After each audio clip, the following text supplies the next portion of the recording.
No, I'm not a writer. Cosa rimpiango di un'abitazione normale? Il tipo di frigo, ma neanche tanto. Guarda, io intanto la menziono, ma non ne sono tanto convinto che mi manchi il tipo di frigo. Cioè, comunque sei in giro, hai la bici, vuoi un gelato, ti vai a comprare il gelato, cioè prendi più tutto al momento, hai meno sprechi, quindi il frigo non sono tanto convinto. L'acqua, senz'altro, l'acqua corrente, l'acqua a disposizione, l'acqua quanta ne vuoi, quella sì. Il tipo di doccia, sì, sì. È vero che io ho un camper vecchio, un camper scarrozzo, insomma, poretto, 4.500 euro gli ho dato, voglio dire, quindi quelli moderni hanno la doccia che è più figa di quella che avevo a casa io. Però, insomma, il tipo di doccia, io non ho la doccia separata qua. Cioè, praticamente tu tiri su dal lavandino il coso, il rubinetto, e là ti lavi, ma bagni tutto, bagni il lavandino, bagni il water, bagni tutto, proprio, tutto integrato. Altri camper c'hanno separata, vabbè, insomma. L'acqua e il tipo di doccia, basta, il resto veramente non posso dire proprio niente di niente. No, confermo. Sì, confermo, voglio dire, non è da ieri che ci dormo qua dentro, quindi sì, è dal Natale, il 25 dicembre, adesso siamo il 1° di marzo, quindi insomma, sono abitato tutti i giorni qua dentro, quindi credo di averlo provato anche bene, insomma, prima di dire certe cose. E guarda, ti dico un'altra cosa, visto che sto parlando di come mi sto trovando nel camper dopo tot che ci sto vivendo, e sono sincero, cioè veramente non credevo, assolutamente non credevo che stessi così comodo come spazio per mettere tutte le mie cose. Io veramente pensavo dovrò, tra virgolette, rinunciare a tutto e dovrò sacrificare molte cose. Invece non solo ho ma proprio tutte le cose che realmente volevo, ma ho avanzato spazi. Anche perché io un giorno dentro sti gavoni, in alcuni gavoni, metterò, non so ancora come, una specie di mensola, in modo che siano a 2 piani. Perché ho capito, vabbè, che ho spazio libero, ma mi dà fastidio avere dello spazio sprecato. Allora sono io malato di testa, così mi dà fastidio, ecco, sta roba, mi dà proprio fastidio vedere il gavone alto così e la roba tipo è alta fin qui e hai tutto sto spazio libero. No, mi dà fastidio. Mi piace, o meglio, mi piace avere la possibilità, la consapevolezza di avere la possibilità di mettere ancora molta più roba, anche se dopo non la metto, ma intanto. Anche perché poi effettivamente, aspetta, è vero che non è indispensabile, quello ovvio, però ci tenevo tanto, questo più per motivi affettivi, psicologici, di portarmi dietro i miei vecchi libri, quelli che ho già letto, non i libri da leggere. Quindi ovvio che sono inutili, diciamo, è più un ricordo, però cioè, i libri occupano molto spazio e pesano anche molto, e io lì avevo ne ho molti. Beh, porterò via giusto gli immancabili, cioè dal Krishnamurti, Seneca, Epicuro, Yogananda, Gandhi, e basta, il resto se ne stanno a casa. E in più, vabbè, qualche libro da leggere, quello ovviamente sì. E dopo, una volta letti, se siamo in giro, là non lo so, o li spedisco a casa, che sì, dai parenti che dopo me li mettono via in una stanza, o se no, se non è una cosa eccessiva, li tengo nascosti da qualche parte e quando ripasserò per casa li lascio giù. Credo che comunque con 10 euro, insomma, spedisci in tutta Italia con i trasportatori di oggi, quindi sì, vabbè, ma sono dettagli, neanche sta qua a fasciarsi la testa prima di... le tazzine, guarda, che un camperista ci pensa a ste robe, nel senso, uno che sta molto tempo in camper e viaggia tanto in camper. Le tazzine non è tanto il peso, cioè 3 tazzine, dimentichiamo il discorso del peso, no? Certo, vabbè, che se tu dici dimentichiamo qua, dimentichiamo là, è chiaro, no, che il peso è importante, però per 3 tazzine chiudiamo un occhio, però ogni volta non muore, senti, che belle sono belle, è quello il mio dubbio, perché mi piacevano tanto le mie belle tazzine. Guarda, Guarda che carine che erano. Se arrivano ospiti, ne ho 3 e quella scozzese per me si beve il caffè in 4, no? Cioè, piuttosto di dargli i bicchieri di plastica, vuoi mettere? Però, boh, o trovo altro posto di piattini per non farli sbattere, non so. Ah, forse devo essere meno felice quando c'è il vento che mi dondola la notte. Vabbè, dai, col discorso del riciclo dell'acqua col bicchiere mentre lavi, cioè che quando stacchi la stoviglie dal rubinetto, sotto c'è comunque un bicchiere pulito che si riempie e dopo rovesci quell'acqua e quel bicchiere sulla prossima stoviglie. Ho risparmiato abbastanza acqua, diciamo, qua per pulire. E insomma, se anche tu hai il rubinetto da barboni come me, ti può essere utile come trucchetto, no? Come dritta, hai capito? Dopo, vabbè, c'è chi vive mangiando solo frutta, io non so se ce la farei. E quindi sì, non hai piatti da sporcare, non hai niente da pulire, però ragazzi, insomma, un po' anche di gusto alla vita, voglio dire. Come fai a stare senza la pasta asciutta? Bella pasta, non fa male a nessuno, forse un po' a te se esageri, vabbè, però insomma, anche là, detto da uno che fuma. Bene, qua pulito todo. A me piace avere il camper pulito, super bello lustro. Mamma mia, quando sono andato a vedere i camper, a parte che anche questo per disinfettarlo, mamma mia ragazzi, quanto che ci ho messo a fare le pulizie di fondo a sto camper. Non so se ti ricordi, è andata avanti, ma è andata avanti tanto. Certo che, per carità, capisco, anch'io se dovessi usare il camper solo per andare, non so, in campeggio, in vacanza, sarebbe stato molto più sporco di quello che io l'ho trovato. Dopo, ovvio che vivendoci dentro hai altre esigenze o comunque altre aspettative, insomma, lo tieni molto più curato. E quindi tra la cura del camper di uno Yuri, che un io che ci vive dentro, e un Yuri che lo usa per andarci solo in vacanza, ovviamente, ripeto, nel mio caso c'è un'enorme differenza. Quindi insomma non critico, dai, neanche più di tanto quelle spazzulie di camper che ho trovato quando sono andato a fare i giri per prenderlo. Però alla fine, vedi, ti ricordi i primi video? Alla fine questo, io l'avevo occhiato, era questo, cioè proprio...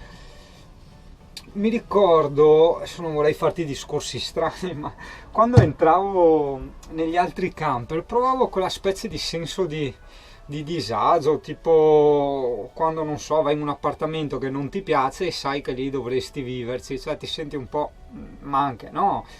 E quando ho visto questo, proprio mi dava quel senso di accoglienza, sarà un po' anche il colore, no? È molto importante per me il colore. Mi ricorda la mansarda che avevo in Scozia, questo tipo di legno qua. E anche la dinette, i colori delle sedie della dinette, delle fodere, anche quelli, guarda, vuol dire, no? Piuttosto che averle, non so, color sacco ruggine. E alla fine niente, questo ho dovuto spenderci un 100 euro in più per rimborsare il biglietto aereo di uno che doveva venire su a prenderlo, a vederlo.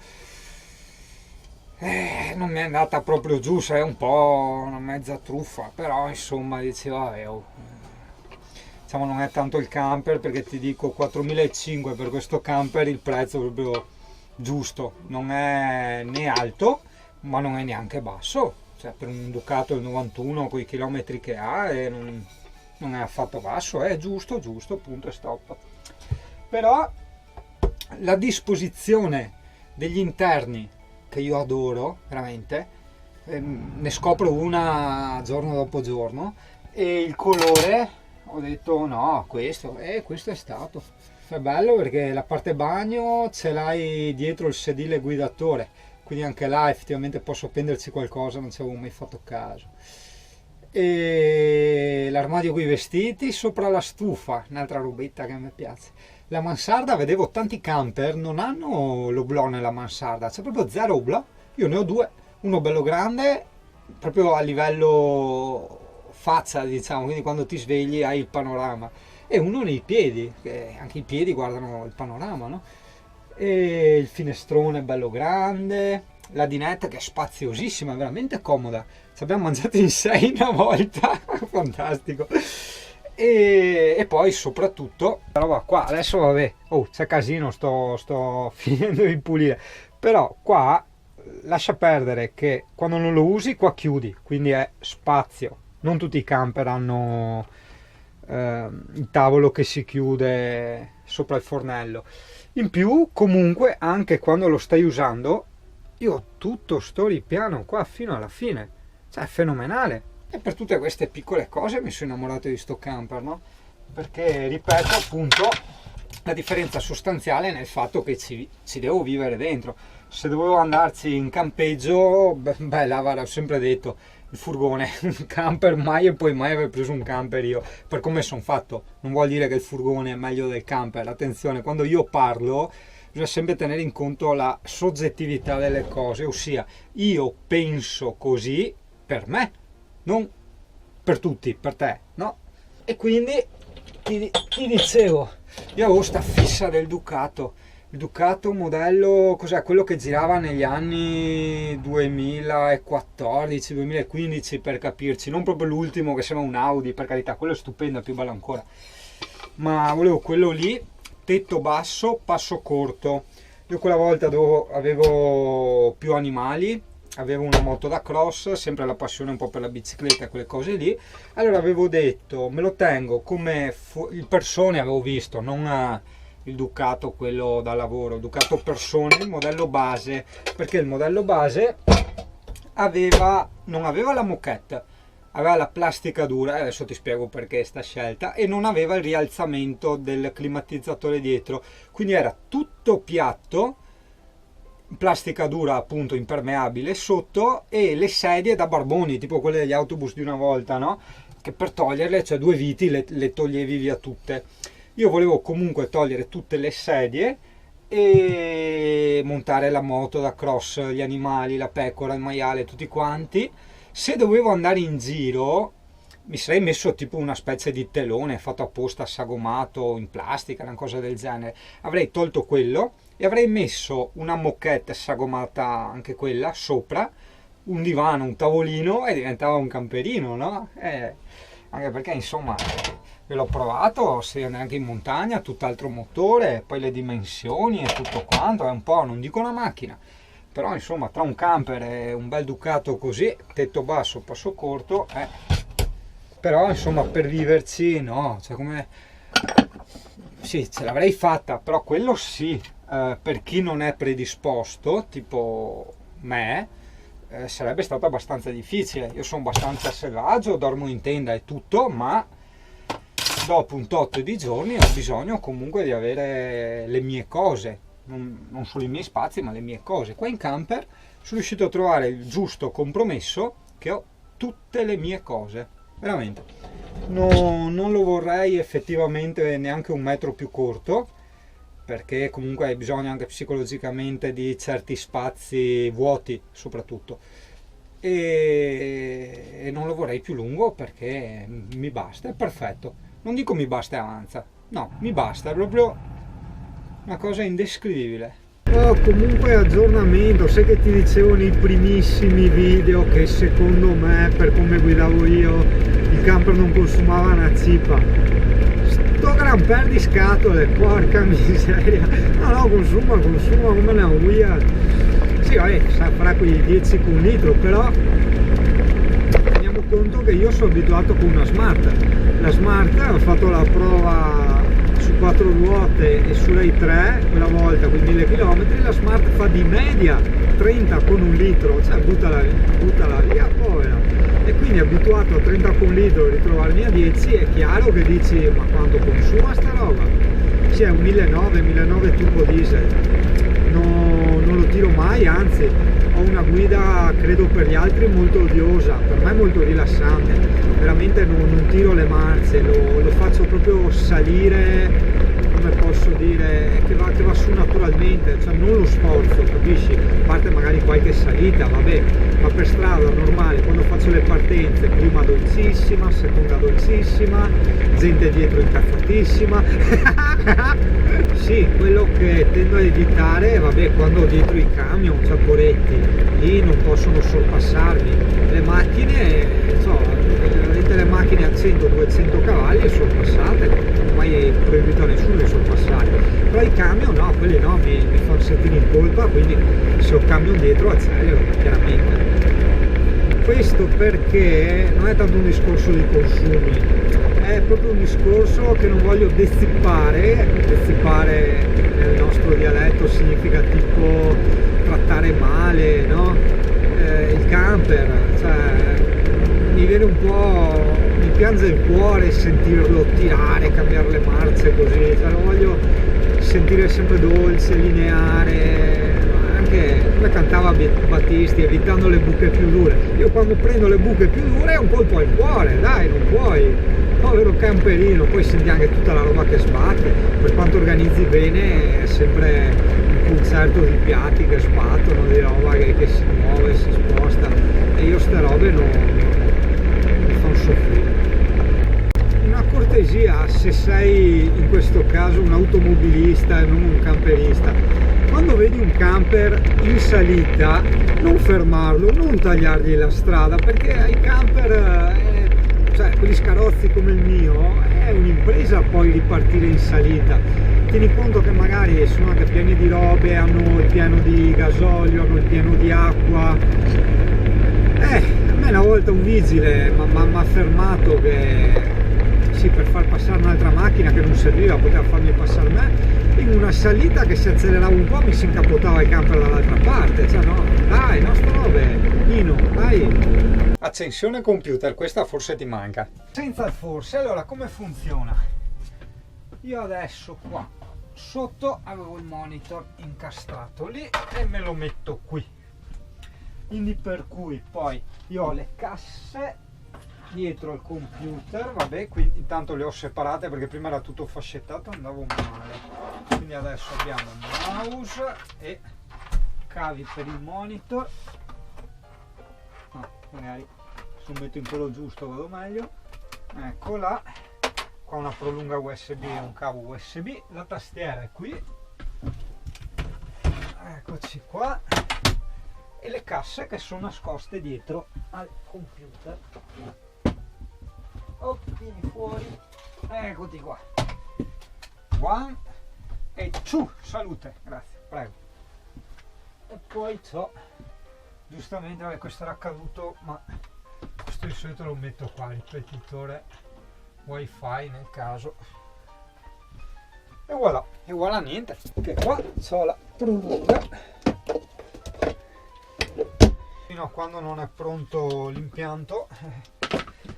Devo far così, devo far sempre tacca e stacca, perché comunque oltre all'inverter ci sarà comunque un impianto elettrico che mi consente di avere ciabatte un po' dappertutto, no? Quindi molto più comodo, senza ogni volta tirar cavi eccetera, ci sarà la ciabatta sotto la scrivania e via, questa qui non verrà usata. Eccola, però vabbè, insomma per il momento è anche troppo, no? Cioè, ma sinceramente avevo anche dubbi che si potesse attaccare il PC nel camper con la 220, cioè proprio per un discorso di assorbimento corrente per i cavi, invece mi hanno controllato i cavi e hanno detto no, qua puoi attaccarci quello che vuoi, quindi bene, molto molto bene. E andiamo a attaccare, eccola, 1 e 2, vedi lì c'ho il sub. Adesso forse è più chiaro, si vede, devo dare anche una scopatina qua sotto, e qua ci va il monitor tra il sub, qua con la parte dietro del monitor, e la parte davanti viene schiacciata dal cuscino che non si rovina. Vedi, anche là vedo macchie, sì, o è la colla, speriamo che sia la colla della moquette che siano sane quelle pareti.